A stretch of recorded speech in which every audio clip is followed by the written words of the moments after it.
One of the most common comments I receive from NRIs and expats is this: I've stopped adding more into India. I'll just let my investments in the UK and US catch up while my India money keeps growing. And it sounds logical, almost responsible. But after 15 years of watching how this plays out in real life for people in the US and UK, I can tell you this: wait and catch up mindset is quietly one of the most expensive mistakes many of us make. And in the next few minutes, I'm going to show you why this strategy rarely works as expected, what the actual data reveals, and a much smarter way to think about your money across the borders. And if you stay till the end, I'll give you a simple framework you can start using this month, no matter which country you call home. Hi, I'm Will. I've been living in the UK as an NRI for the last 15 years. I've worked for some of the major corporations like Thomson Financials and Refinitiv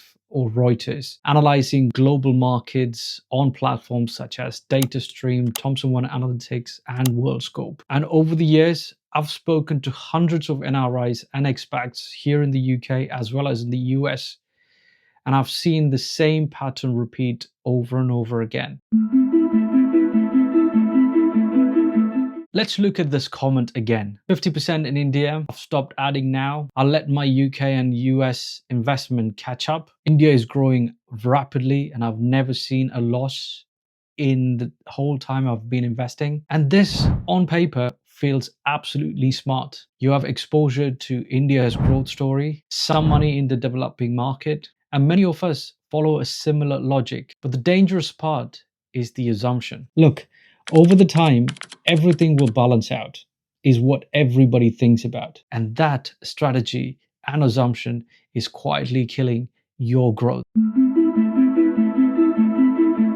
And here's the part that most people ignore or overlook. Markets don't politely take turns to make sure your portfolio evens out. Like, let's say for India, this can have spectacular bull run over a period of time and followed by an absolute sideways of underperformance. Waiting for one to catch up can take many years, and sometimes it never fully happens at all. And on top of that, there's currency reality that quietly takes away all your returns. And let's take, for example, if you had invested most of your money or transferred all of your money back to India, at time of transferring, you probably might have received like 80 rupees for every dollar that you send across over to India. But now that the returns have come back in and you want to take that money back to the US, now the rupee is somewhere close to 94 rupees per dollar. So whatever that 10 to 12% return that you've made on Indian currency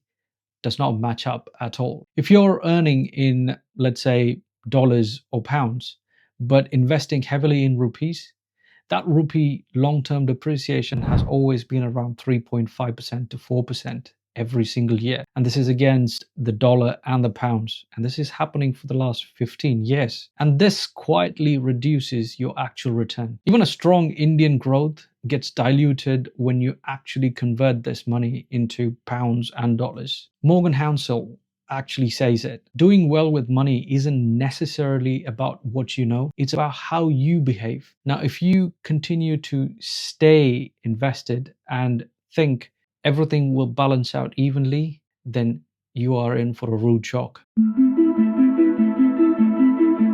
Instead of hoping your portfolio will balance out itself, you need to design the balance from the start. And here's the practical framework I recommend most of the NRIs or expats, whether you're in the US, UK, anywhere around the Europe. And if you're planning to do this exact strategy. And I've seen this work across the globe, and I've seen most of the NRIs reap benefit of that. Set aside 60 to 75% and put it into a global core diversified ETF and invest it through a tax efficient account. Out here in the UK, we've got the stocks and shares ISA account. For folks in the US, you've got the Roth IRA and 401k. And with this account, use a globally diversified ETF, such as the Vanguard FTSE All World. This ETF alone will give you exposure to roughly 3,000 plus companies across the globe.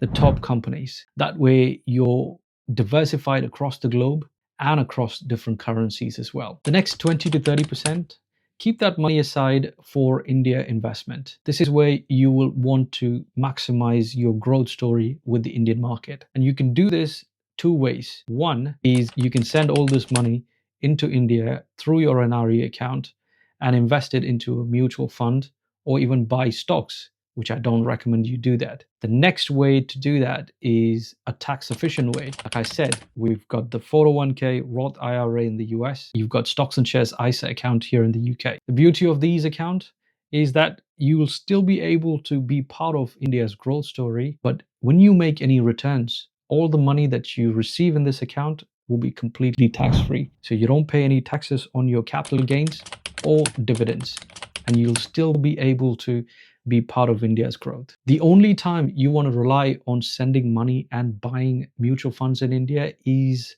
when you've maxed out your allowances. Let's say for the UK, you've got the £20,000 allowances. If you go past the 20,000, that's when you want to consider the NRE route. Otherwise, stick with your tax-free allowances. The next 5 to 15%, consider that as your stability account. This is where you can put aside your money into a high-yield savings account as a cash. You can set it aside as bonds to receive better interest rate, or put it aside into pensions. This will become your emergency fund, basically calling it as a peace of mind account. So anytime there is an emergency, you've got something to rely on. And this structure lets you participate in India's growth story while you're also protecting your investment through the majority of your core investment. And this investment alone will give you protection through taxes, currency fluctuation, and most importantly, your investments are all in one place for you to manage and take care of. The biggest benefit of this balanced approach isn't just better numbers, it's the peace of mind. So when India has a rough year or rupee actually weakens, which is what is happening for the last year or so, you're not panicking because most of your money is still growing steadily in dollars, pounds, and euros. This emotional stability is an absolute game changer, and it is incredibly powerful. And most people don't realize this until they've gone deep into their investment, primarily all in India. The mistake isn't investing in India. The mistake is treating India as your main plan while living and earning abroad, and then hoping everything magically balances out over time, which, to be honest, never happens. The true wealth is built by intentionally designing your allocations. You're making sure you're setting aside the right amount of risk into a secure account, which protects your wealth over time and gives you all your return without getting paid into any tax system. You don't wait around for the markets to cooperate on your investment, which, to be honest, is not something that will ever happen. So, underlying statement: stop hoping your portfolio will catch up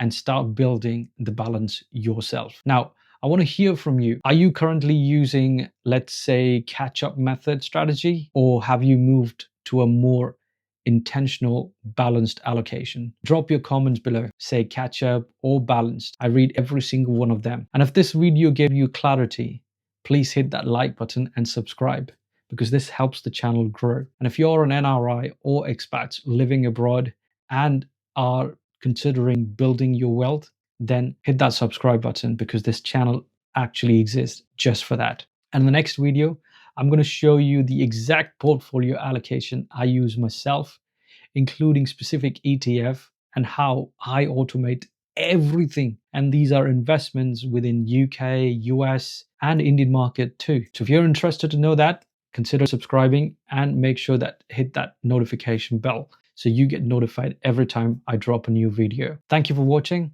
and I'll see you in the next one.